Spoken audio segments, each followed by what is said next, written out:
Bonjour et bienvenue dans cette revue d'actu environnementale du 15 au 21 août. Je m'appelle Josué, je suis étudiant en journalisme et chaque semaine je t'aide à t'informer autour des questions écologiques et environnementales. N'hésite pas à t'abonner si tu viens de découvrir la chaîne, mais tout de suite, voyons les titres. Avec au sommaire, un point sur les épisodes orageux qui ont touché la France et surtout une question: comment la sécheresse qui a précédé ces orages facilite maintenant les épisodes d'inondation? Une catastrophe écologique dans un cours d'eau entre l'Allemagne et la Pologne où 100 tonnes de poissons morts ont été retrouvés. La création par un scientifique d'un outil pour mesurer l'effondrement de la biodiversité. Ou encore les cotisations de nos retraites qui financent des entreprises émettrices de CO2. Puis ensuite viendra la partie plus chill de recommandations d'articles et vidéos YouTube, la piscine. Comme chaque semaine, tous les liens d'articles et de vidéos que j'utilise sont dans la description, donc n'hésitez pas à aller y faire un tour. On commence tout de suite l'actu chaude avec, comme toujours, la une de la semaine. Aujourd'hui, j'ai choisi la une du Monde du jeudi 18 août. Alors, c'est rare que je prenne des unes de journaux comme Le Monde, qui ne font pas souvent des unes stylisées, mais j'ai trouvé la photo parfaite pour illustrer l'état de la France en ce moment. Des champs jaunis et en bas à droite, des vaches qui se regroupent, soit pour se mettre au seul endroit à l'ombre du champ, soit pour brouter le peu de végétation verte sur le bord de ce champ. Et puis ces deux sous-titres qui résument parfaitement la situation: la moitié nord de la France, peu habituée à ces phénomènes climatiques particulièrement affectés, et les épisodes de canicule exposent la flore aux maladies et aux insectes parasites. Donc voilà, un angle informatif très clair que j'ai beaucoup apprécié. Et on parle de sécheresse, mais cette semaine a marqué le retour tonitruant de la pluie en France. Dans le sud de la France, un épisode méditerranéen a frappé Montpellier hier et surtout la Corse, et a même causé la mort de 5 personnes dans l'île de Beauté. Des épisodes pluvieux extrêmement rapides, comme on peut le voir sur la place de Montpellier. Il faut se rendre compte que c'est une place en hauteur qui n'est jamais sujette aux inondations. Donc l'épisode pluvieux a été si rapide que l'eau n'avait même pas le temps de s'évacuer.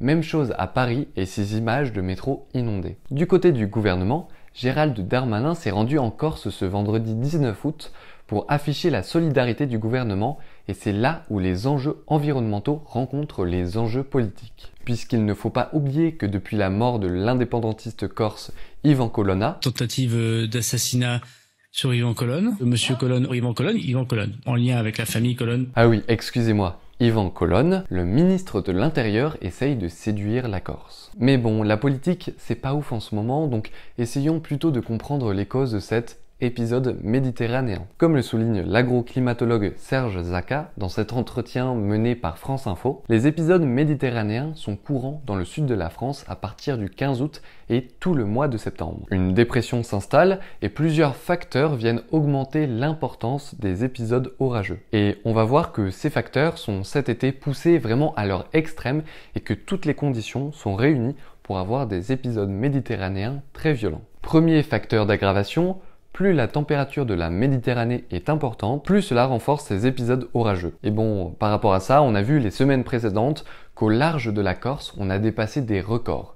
Donc vraiment, premier facteur, check. Et deuxième facteur, plus la température de l'air est importante, plus l'air est chargé en vapeur d'eau, ce qui renforce par la suite les précipitations. Et même chose que la mer, l'air est actuellement chauffé à blanc par pas moins de 4 vagues de chaleur successives. Donc vraiment, deuxième facteur, check. Donc voilà, tous les éléments sont alignés pour aggraver fortement les épisodes orageux, en grande partie à cause du dérèglement climatique. Mais en plus d'avoir de violents épisodes orageux, on a également un sol complètement desséché à cause de la sécheresse. Et ça, c'est parfait pour des épisodes d'inondation. Alors explication, car c'est pas super intuitif. En fait, plus un sol est sec, moins il captera d'eau rapidement, comme on peut le voir sur cette vidéo. Bon, c'est une expérience rapide, pas super représentative, mais elle permet de bien se figurer les enjeux. L'eau a tendance à plus ruisseler sur un sol sec, plus pauvre en biodiversité, qu'un sol où l'eau est plus présente et où les organismes vont aider à capter directement l'eau. Donc, qui dit plus de ruissellement, dit plus d'inondations, de glissement de terrain, enfin, voilà, vous connaissez la chanson. Voilà pour les inondations et leurs causes, mais ce n'est certainement pas fini pour les épisodes méditerranéens et cévenols, donc nous y reviendrons dans les semaines à venir. N'hésite donc pas à t'abonner pour ne rien rater. Nous quittons la France pour un fleuve assez peu connu, celui de l'Oder. Ce cours d'eau qui marque pendant 160 km la frontière entre la Pologne et l'Allemagne vient de connaître une des plus grandes catastrophes écologiques de ces dernières années en Europe. 100 tonnes de poissons ont été repêchées mortes sans qu'une réelle explication ne puisse être déterminée. Ce qui choque, c'est la soudaineté du phénomène.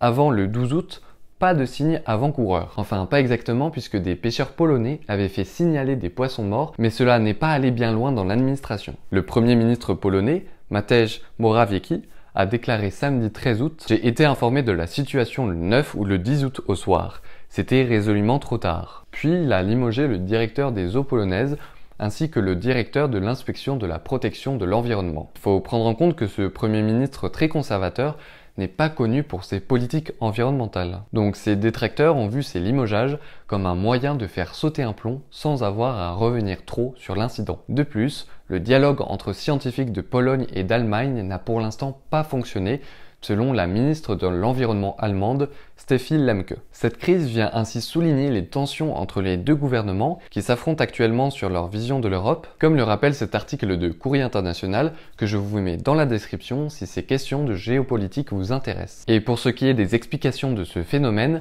eh bien c'est un mystère. Seule donnée pour l'instant, un taux de salinité plus important et un taux d'oxygène anormalement élevé par rapport à la normale. Du mercure a été retrouvé côté allemand, mais pas côté polonais. La piste privilégiée est tout de même un empoisonnement par des substances extérieures.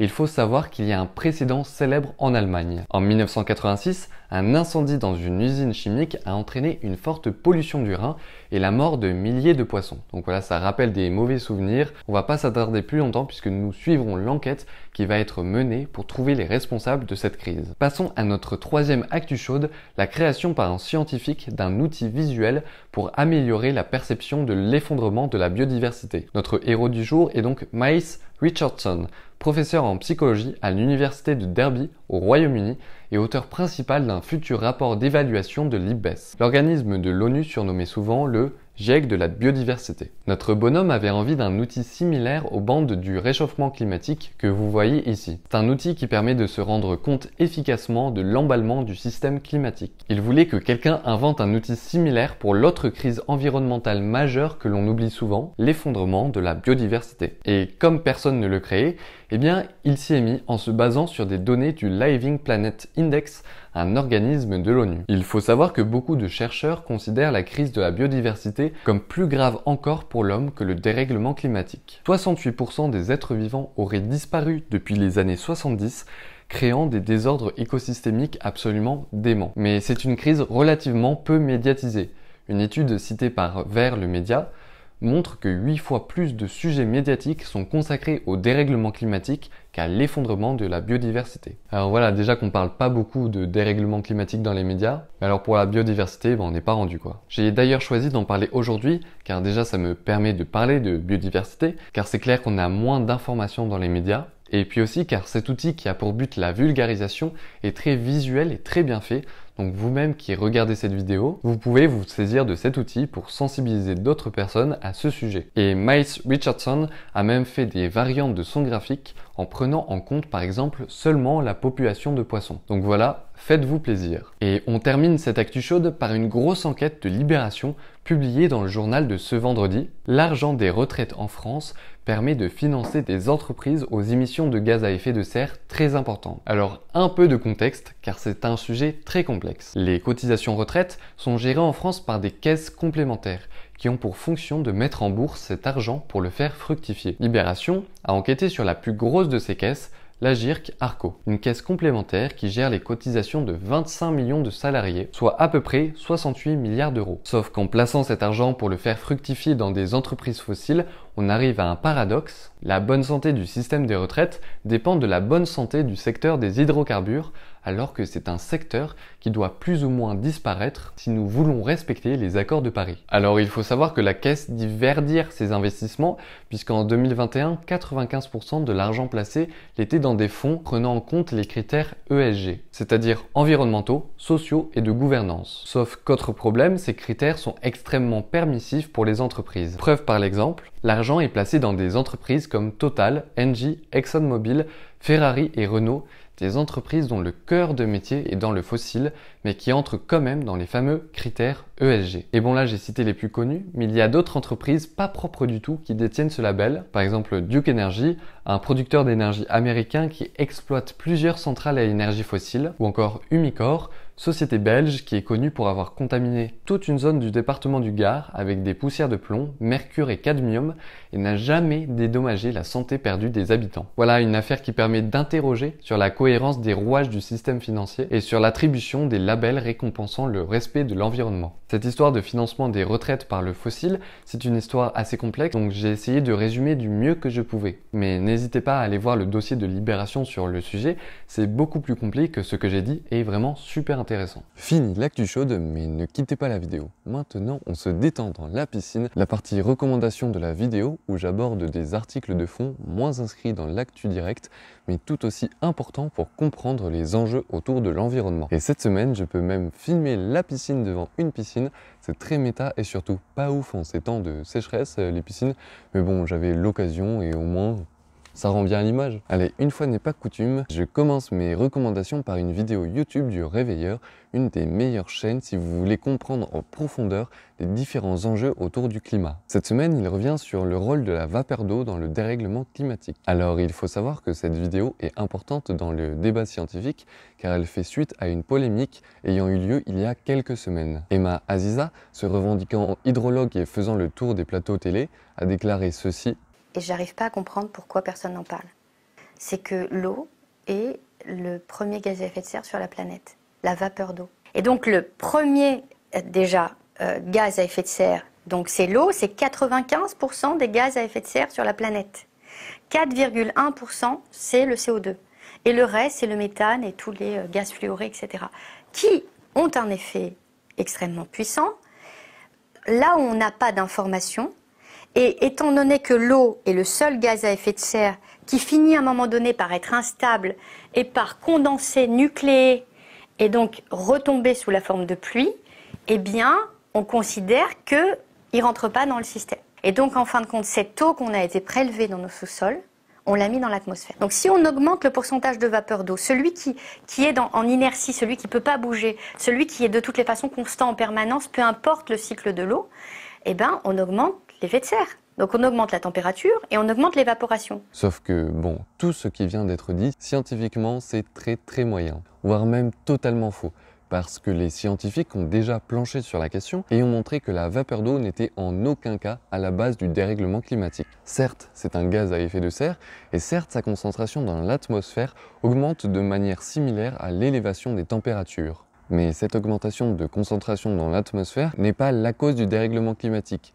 C'est justement une des conséquences. Car plus la température de l'air est élevée, plus l'atmosphère peut contenir de la vapeur d'eau. Le dérèglement climatique a une seule grande cause, le rejet d'hydrocarbures dans l'atmosphère par les sociétés humaines, et l'augmentation de la concentration en vapeur d'eau dans l'atmosphère n'est qu'un effet d'aggravation du dérèglement climatique. Et si vous n'avez rien compris à ce que je viens de dire, eh bien foncez sur cette vidéo du Réveilleur car elle explique beaucoup mieux et en détail ce que je viens de dire. Passons maintenant aux articles, avec tout d'abord cet article du Monde sur ce sujet étonnant, une méthode de protection des gorilles au Rwanda qui a trop bien marché. Alors, qu'est-ce que ça veut dire? C'est que le nombre de familles de gorilles a considérablement augmenté dans une réserve restreinte, ce qui a mené les différentes familles à plusieurs affrontements, causant une forte mortalité chez les jeunes individus. Il y a bien d'autres éléments qui entrent en jeu, notamment le tourisme, que vous pourrez découvrir en lisant l'article. Passons maintenant à cet article de Reporter qui montre comment l'armée turque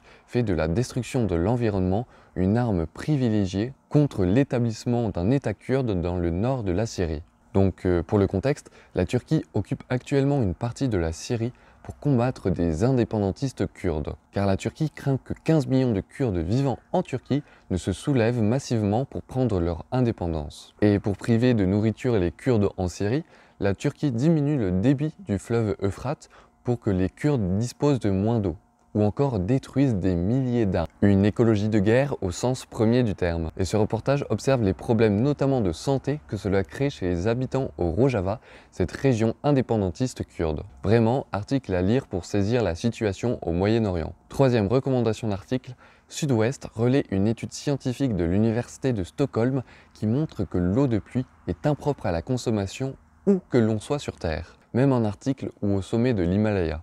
La cause, la concentration en produits chimiques toxiques est partout supérieure au seuil recommandé par les institutions internationales. Des produits chimiques toxiques qualifiés d'éternels venant de nos shampoings, emballages ou encore maquillages et qui se retrouvent dans notre environnement. Et donc tout particulièrement dans les eaux de pluie. Voilà, article pas super joyeux mais extrêmement bien écrit et informatif. Et enfin, parce que je vois dans les commentaires que le nucléaire fait bader certains, un article de l'Express qui revient sur l'essor du nucléaire en Chine, qui devrait bientôt dépasser en termes d'énergie produite le nucléaire américain. Un article qui détaille les enjeux autour de cette industrie à un niveau mondial, et ça fait du bien puisque souvent on n'entend que parler du nucléaire français, donc à lire si ce sujet vous intéresse. Et voilà, c'est sur cet article que se finit cette revue d'actu. Merci d'être resté jusqu'à la fin. N'oubliez pas de vous abonner et de mettre la petite cloche. Et moi je vous donne rendez-vous la semaine prochaine. Salut!